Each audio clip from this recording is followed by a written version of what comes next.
அந்த யோகங்கள் நாளுக்கு முன்னாலே இருக்கு. எப்ப சூரியன் ஆரம்பிச்சதோ, எப்ப சந்திரன் இருந்ததோ, இந்த 9 கிரகங்கள் எப்ப இருந்தோ அப்ப இந்த ஜோதிடம் வந்துருச்சுன்னு வரேன். அதை நம்ம வகுத்து ஆராய்ச்சி பண்ணி இந்தந்த முறைகள் இந்த கிரகங்கள் செயல்படும் பொழுது இந்தந்த உயிரினத்துக்கு முதல்ல ஆதியில வரக்கூடிய கிரகங்களுக்கு அடுத்து வரக்கூடிய பூமிக்கு அடுத்து வரக்கூடிய உயிரினங்களுக்கு அடுத்து வரக்கூடிய கடைசியான மியூட்டேஷன்ல வந்தது. இது நம்மளுடைய பரிமாணம் அப்படின்னு சொல்லக்கூடியது கடைசி பரிமாணம் மனித பரிமாணம் அப்படின்றது. இன்னும் என்னென்ன பரிமாணங்கள் மாறி போயிட்டு இருக்குங்கிறது இன்னும் நமக்கு தெரியாது. இதுல அறிவியலும் அதை ஜெயிச்சுக்கிட்டதா இல்லை, ஜோதிடம் ஓரளவுக்கு அதை கணிச்சுக்கிட்டு போயிட்டு இருக்கும். அப்ப கடைசி பரிமாணம் அப்படின்னு சொல்லக்கூடிய மனித உயிர் தோன்றது அப்படின்றது அந்த கிரகங்கள் தோன்றதுக்கு பின்னாலதான். அப்ப இந்த கிரகங்கள் தோன்றதுக்கு பின்னால பல லட்ச ஆண்டுகளை தாண்டிய யுகங்கள் போயிருக்கு இல்லையா? முதல் வந்த அந்த சத்திய யுகம் அப்படின்னு சொல்லக்கூடிய ஒரு யுகத்துல நம்ம இந்த ஜோதிடத்தை பத்தி பெருசா நமக்கு தெரியல. அடுத்து வரக்கூடிய திரேதா யுகம் அப்படின்னு சொல்லக்கூடியதுல ராமாயணம் வருது.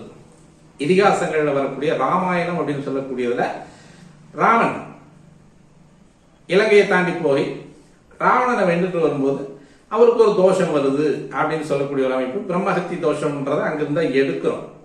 அப்போ அங்கேயே ஜோதிடம் வந்துருச்சு.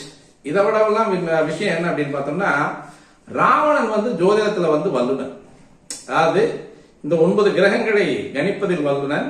அந்த 9 கிரகங்களையும் தனது கட்டுக்குள் வைத்திருக்கக்கூடியதுல அவன் மிகப்பெரிய வல்லுனர் அப்படின்னு சொல்றோம். ஏன்னா தச அவதாரம் அப்படின்னு சொல்லக்கூடியது. அதாவது இதுல என்ன சொல்லுவாங்க அப்படின்னா, தச வித்தைகளை தெரிந்தவன், 10 வித்தைகளை தெரிந்தவன் அப்படின்னு சொல்லுவாங்க. தசாவதானி அப்படின்னு சொல்லக்கூடியது.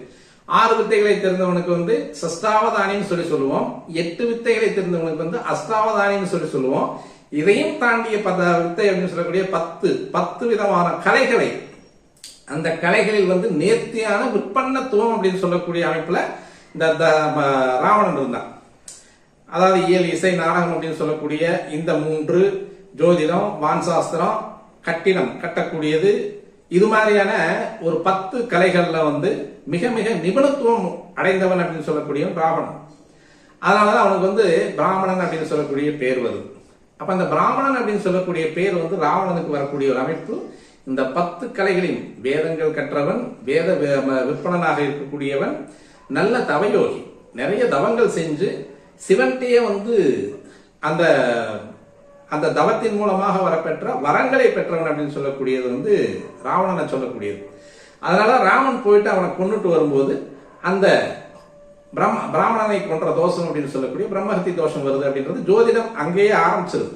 நம்மெல்லாம் இந்த கலியுகத்துல நம்ம கிட்ட பட்டு